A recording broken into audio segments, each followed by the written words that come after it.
Babasahin po muna natin ang pahayag ng ating Pangulo.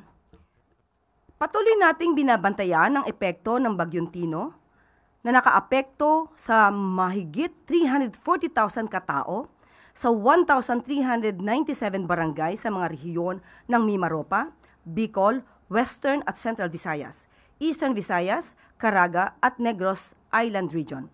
Agad tayong nakapagsagawa ng preemptive evacuations at ngayon ay may mahigit 175,000 katao na pansamantalang nanunuluyan sa evacuation centers sa mga apektadong rehiyon.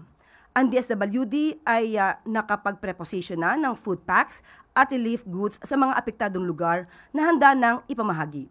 Ang DOE at NEA ay tumutugon na sa mga ulat ng power outages, habang ang DPWH at MMDA ay nagpapakilos ng mga clearing teams para linisin ang mga daan.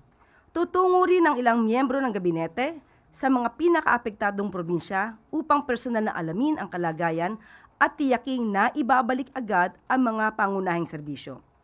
Tinitiyak ng pamahalaan ang patuloy na pagkilos upang mapabilis ang pagbangon ng ating mga kababayan. Manatiling alerto at makinig sa abiso ng inyong mga lokal na opisyal. Yan po ang pahayag ng ating Pangulo.